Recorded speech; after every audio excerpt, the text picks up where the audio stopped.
It's not that there's any direct, overt, specific discrimination, No. but the whole world of the Academy seems to be defined in male terms. You have to enjoy what you're doing. We didn't go into the Academy simply to have a series of battles.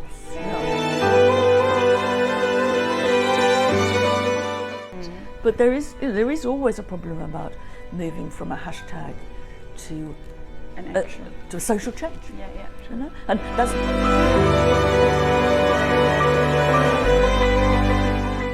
but we've actually got to get this talked about, not just amongst women, but amongst men, and also among some of those men who've actually done what we don't like. You know, otherwise this will end up in an echo chamber. You know, we might, if we want to move on, we might actually let them recognise that it was sordid. We might give them a way of seeing how they could be different. Yeah. And that means listening to the story. Yeah. Doesn't mean approving of the story. But it does mean giving.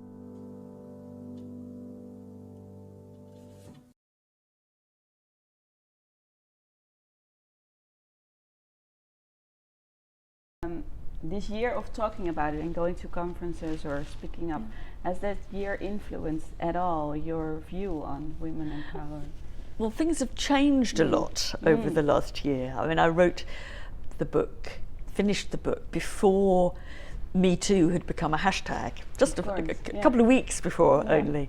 Yeah. And so in many ways what's changed, I mean, it's been very interesting talking to people, but what's changed is that there's been much more discussion about women's voices in general than there was before.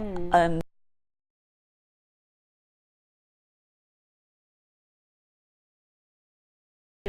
so I've done I've altered the afterword at the end, bringing it really up to now, and thinking, well, so what has changed in that year? Yeah. And is it all positive? I mean, in some ways, it's not negative. No. But I think my real question is how far this really is the launch of a big change.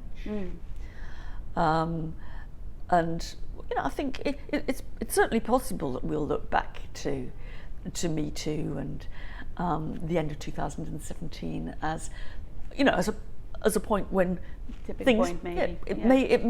It may prove to be a tipping point. Yeah. But it's not 100% clear to me that it will. You know, we can work towards that, but there is always a problem about moving from a hashtag to an action, to a social change. Yeah, yeah, true. You know? And that's not to say that the hashtag isn't important. Of course it's very important. Yeah. But you have to then say, so what next? And how do you move this onto the next stage? Yeah.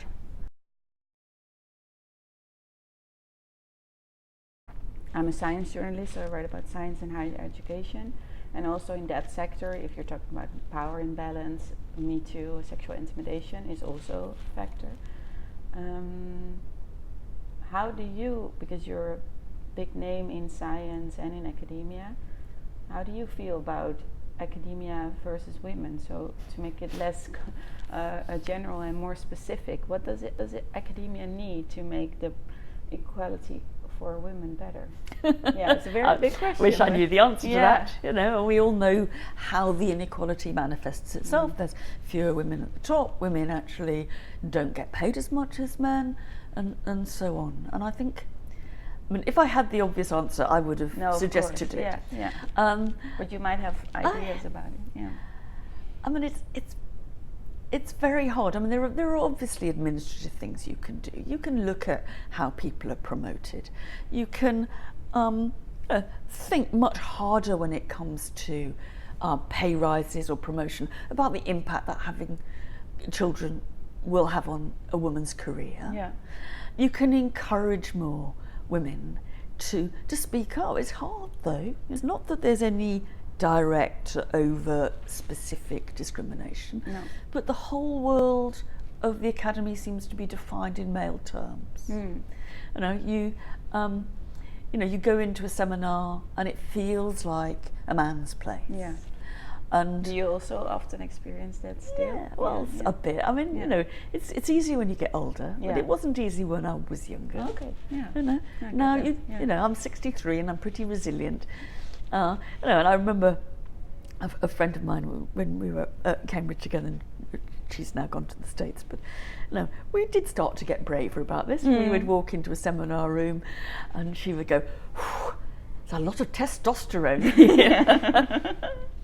Yeah. And just to make fun about it. it Yeah. just kind of, and you can do it by partly making fun out of it. Yeah. You make fun out of it, but in making fun out of it, you point to it. You Yeah. say, look, just look. Yeah, I get what you're saying. Yeah, you Um, shouldn't ignore it. You shouldn't.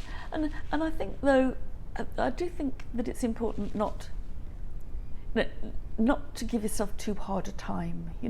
That it's. You can't be fighting everything all the time. Yeah. You just can't be, and you have to enjoy what you're doing. We didn't go into the academy simply to have a series of battles. No.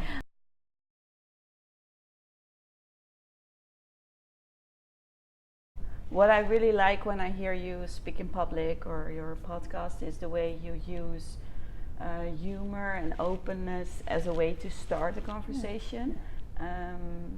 In the Netherlands now there's a lot of discussion. The discussion I like is how do we take this next step in transforming this discussion from this very unpleasant conversation to maybe a conversation where also men can join in and where the tone is changing. I think that's really very important, and I think there's a place. Obviously, there's a place for being angry, for being outraged, but there's also a place for being funny, for using a bit of ridicule, using humour, and actually listening much more widely to different sets of stories. Yeah.